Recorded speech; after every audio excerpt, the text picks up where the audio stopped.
Hello everyone, जय हिंद। तो आज का क्लास जो क्यूज होगा शुरुआत करते हैं इसका। और आज का जो शुरुआत होगा प्रश्न संख्या 10 से होगा। प्रश्न संख्या 10 देखिए आपके स्क्रीन के सामने है। इसमें है आपका, कहता है जिस काल में मनुष्य ने घटनाओं का कोई लिखित विवरण नहीं किया है उस काल को क्या कहते हैं। ऑप्शन ए आद्य ऐतिहासिक काल, ऑप्शन बी प्रागैतिहासिक काल, ऑप्शन सी नव पाषाण काल और ऑप्शन डी पूर्व पाषाण काल। तो आप उत्तर दीजिए। इसका जो सही उत्तर होगा वो होगा प्राग ऐतिहासिक काल। देखिए, प्राग ऐतिहासिक काल इतिहास का वह समय है जिसमें मनुष्य पढ़ना लिखना नहीं जानता था। पढ़ना लिखना जानता ही नहीं था तो लिखित विवरण नहीं मिला, है ना। तो इसका स्रोत जो रहा वो रहा पुरातात्विक स्रोत से मालूम चला। प्राक ऐतिहासिक काल का पता चलता है पुरातात्विक साक्ष्य से। ऑप्शन बी नंबर सही है।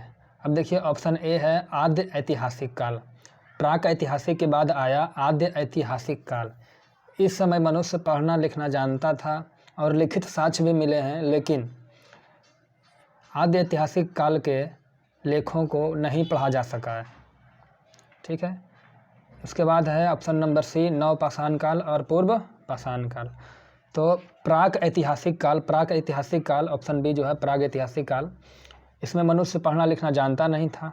प्राग ऐतिहासिक काल के अंतर्गत हम लोग पाषाण काल को रखते हैं और पाषाण काल को 4 भागों में बांटते हैं। सबसे पहले था पूर्व पाषाण काल, उसके बाद आया मध्य पाषाण काल, उसके बाद आया नव पाषाण काल और उसके बाद आया ताम्र पाषाण काल। तो सबसे पहले पूर्व पाषाण की बात करते हैं। पूर्व पाषाण काल, तो यह जो था इतिहास का प्रारंभिक समय था और पूर्व पाषाण काल के मानव को आदि मानव कहते थे और आग का खोज भी पूर्व पाषाण काल में ही हुआ था। तो पूर्व पाषाण काल से 2 क्वेश्चन हुआ, आग का खोज हुआ था और इस समय के मानव आदि मानव कहलाते थे। उसके बाद आया मध्य पाषाण काल, ऑप्शन में नहीं है, बता दे रहे हैं। मध्य पाषाण काल में मनुष्य अंतिम संस्कार करता था, अंत्येष्टि कार्यक्रम जिसको बोलते हैं। उसके बाद आया नव पाषाण काल। नव पाषाण काल में मनुष्य अस्थायी आवास बना लिया था और कृषि और पशुपालन भी प्रारंभ किया था। पशु के रूप में सबसे पहले पाला गया जानवर कुत्ता था और यही नव पाषाण काल में पहिया तथा मनका का भी खोज हुआ था। तो मेरे ख्याल से क्वेश्चन नंबर 10 हो गया। इसका क्वेश्चन नंबर 10 का आंसर होगा बी होगा और चारों ऑप्शन का एक्सप्लेनेशन भी हो गया है। चलिए अब देखते हैं क्वेश्चन नंबर 11। प्रश्न संख्या 11 कहता है कि गायत्री मंत्र का उल्लेख किस में है। उपनिषद में है, भागवत गीता में है, ऋग्वेद में है या फिर यजुर्वेद में है। आप लोग उत्तर दीजिए। तो हम बता दे रहे हैं जो गायत्री मंत्र का उल्लेख है वो ऋग्वेद के 3रे मंडल में है। किसमें है? ऋग्वेद के 3रे मंडल में। ऋग्वेद के 3रे मंडल में गायत्री मंत्र का उल्लेख है और गायत्री मंत्र जो है वो है सूर्य देवता सावित्री को समर्पित है। ये भी एक क्वेश्चन पूछा जाता है। सूर्य देवता सावित्री को समर्पित है गायत्री मंत्र। तो प्रश्न संख्या 11 भी हो गया। अब अगले प्रश्न की ओर आते हैं। देखते हैं प्रश्न संख्या 12 नीचे होगा। देखिए प्रश्न संख्या 12 क्या कहता है।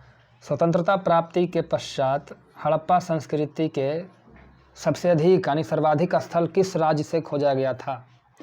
आप आंसर दीजिएगा। ऑप्शन बोल रहे हैं राजस्थान, गुजरात, यूपी और पंजाब। राजस्थान, गुजरात, यूपी और पंजाब। इसका सही और सटीक आंसर है गुजरात। क्या है? गुजरात। यानी सबसे अधिक हड़प्पा कालीन जो स्थल खोजा गया है वो गुजरात में है। गुजरात से ही खोजा गया है। क्लियर है? चलिए प्रश्न संख्या 12 हो गया। अब 13 देखते हैं। 13वां प्रश्न है हड़प्पा कालीन लोगों ने नगरों में घरों के विन्यास के लिए यानी घरों के निर्माण के लिए कौन सी पद्धति अपनाई थी। तो आपको बता दें ऑप्शन, पहला है ग्रिड पद्धति या जाल पद्धति, उसी को कहते हैं। दूसरा है गोलाकार पद्धति, तीसरा है त्रिभुजाकार पद्धति और चौथा है इनमें से कोई नहीं। फिर से बोल रहे हैं, ग्रिड पद्धति, गोलाकार पद्धति, त्रिभुजाकार पद्धति और इनमें से कोई नहीं। इसका सही आंसर होगा आपका ग्रिड पद्धति। हड़प्पा कालीन लोग ग्रिड पद्धति अपनाए थे। किस लिए? घरों के विन्यास के लिए। क्लियर हो गया। चलिए अगला प्रश्न देखते हैं। प्रश्न संख्या 14 कहता है कि निम्न में से किसने हड़प्पा और मोहनजोदड़ो को एक विस्तृत साम्राज्य की जुड़वा राजधानी कहा था। फिर से क्वेश्चन पढ़ रहे हैं। हड़प्पा एवं मोहनजोदड़ो को एक विस्तृत साम्राज्य की जुड़वा राजधानी किसने कहा था। Option A George Dales, option B Wheeler, option C Piggott, option D B K Thapar. Option A George Dales, option B Wheeler, option C Piggott, option D B K Thapar. तो इसका सही ऑप्शन होगा पिगट। किसने कहा था? पिगट ने कहा था। हड़प्पा एवं मोहनजोदड़ो को एक विस्तृत साम्राज्य की जुड़वा राजधानी किसने कहा था? पिगट ने कहा था। ऑप्शन सी सही हुआ। अगला प्रश्न की ओर आते हैं। प्रश्न संख्या 15। प्रश्न संख्या 15 को देखते हैं। इसमें कहा गया है कि वस्त्रों के लिए कपास की खेती का आरंभ सबसे पहले किया गया। कहाँ किया गया? मिस्र में, दूसरा मेसोपोटामिया में, तीसरा मध्य अमेरिका में, चौथा भारत में। मिस्र में, मेसोपोटामिया में, मध्य अमेरिका में और भारत में कहाँ हुआ था? आप लोग रिप्लाई देंगे। चलिए हम बता दे रहे हैं, इसका जो सही उत्तर होगा भारत में। कपास की खेती का आरंभ कहाँ हुआ था? भारत में ही हुआ था। ठीक है, चलिए समझते हैं मिस्र की सभ्यता के बारे में थोड़ा समझते हैं, फिर मेसोपोटामिया की सभ्यता के बारे में समझ लेते हैं। तो जो मिस्र की सभ्यता थी वो मिस्र के रेगिस्तान में थी। कहाँ थे? मिस्र के रेगिस्तान में। और इसी मिस्र की सभ्यता को नील नदी की देन कहते हैं, क्योंकि रेगिस्तान में पानी का एकमात्र स्रोत नील नदी ही था। इसलिए मिस्र की सभ्यता को नील नदी की देन कहते हैं। और जैसा आप लोग जानते हैं, मिस्र की सभ्यता का रसायन बहुत ही अच्छा था, यानी सुदृढ़ था। इसके बाद बात करते हैं ऑप्शन बी पे, मेसोपोटामिया की सभ्यता। तो इससे एक क्वेश्चन पूछा जाता है कि विश्व की पहली सभ्यता कौन थी? तो इसका उत्तर होगा मेसोपोटामिया की सभ्यता। विश्व की पहली सभ्यता कौन थी? मेसोपोटामिया की सभ्यता। अगर पूछ दिया जाए कैसी थी, ग्रामीण या नगरीय, तो ग्रामीण थी। तो विश्व की पहली सभ्यता थी मेसोपोटामिया की सभ्यता, जो ग्रामीण थी। लेकिन अगर पूछ दिया जाए विश्व की पहली नगरीय सभ्यता कौन थी, तो हो जाएगा सिंधु सभ्यता। सिंधु सभ्यता नगरीय सभ्यता थी। विश्व की पहली नगरीय सभ्यता सिंधु सभ्यता। आई होप आप लोग को क्लियर हो गया होगा। चलिए अगला प्रश्न को देखते हैं। प्रश्न संख्या 16। देखिए 16, प्रश्न संख्या 16 इस तरीके से है। कहता है उत्तर वैदिक काल का कार्यकाल क्या था? देखिए सबसे पहले वैदिक काल जो था, वैदिक काल 1500 BC से 600 BC के बीच में था। 1500 BC से 600 BC के बीच में वैदिक काल था। इस वैदिक काल को दो भाग में बांटते हैं। पहला होता है ऋग वैदिक काल, दूसरा को बोलते हैं उत्तर वैदिक काल। उत्तर मतलब बाद वाला। पहला था ऋग वैदिक काल, दूसरा था ऋग वैदिक काल आर से लिख दे रहे हैं, और दूसरा था उत्तर वैदिक काल यू से लिख दे रहे हैं समझने के लिए। तो जो ऋग वैदिक काल था वो था 1500 से 1000 तक BC तक, है ना जी। 1500 BC से 1000 BC तक कौन सा था? ऋग वैदिक था, ऋग वैदिक काल। जबकि उत्तर वैदिक काल 1000 BC से 600 BC तक था। तो पूछ क्या रहा है? उत्तर वैदिक काल। तो उत्तर वैदिक काल कहाँ था? 1000 BC से 600 BC तक। ऑप्शन क्या होगा? सही, बी नंबर सही होगा। अब ऑप्शन सी कहता है 2500 से 1750। तो ये क्या है? देखिए सिंधु सभ्यता का जो कार्यकाल था वो था 2500 BC से 1750 BC तक। ये जो ऑप्शन सी देख रहे हैं ये था सिंधु सभ्यता का काल। क्लियर हो गया।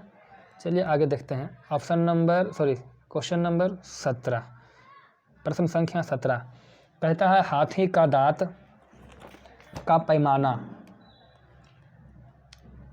कहाँ से मिला है ना? कहाँ से मिला है, इसको याद करना होता है। तो ये आपको मिला था, ऑप्शन दे रहे हैं, बताइएगा। कालीबंगा से, लोथल से, धौलावीरा से या बनवाली से। कहाँ से मिला था? Option a Kalibanga, b Lothal, c Dholavira, d Banawali. चलिए समय समाप्त होता है। तो इसका करेक्ट उत्तर होगा लोथल। क्या होगा? लोथल होगा। इसका करेक्ट उत्तर होगा लोथल से। हाथी के दांत का पैमाना मिला था लोथल से। अगला प्रश्न है आपका प्रश्न संख्या 18। कहता है निम्न में से किसे लघु हड़प्पा या लघु मोहनजोदड़ो कहते हैं? लघु मोहनजोदड़ो, तो लघु मोहनजोदड़ो हम लोग कहते हैं, ऑप्शन दे रहे हैं पहले, मोहनजोदड़ो को कहेंगे, कालीबंगा को कहेंगे, लोथल को कहेंगे या चन्होदड़ो को कहेंगे। जल्दी फटाफट आप लोग उत्तर दीजिए।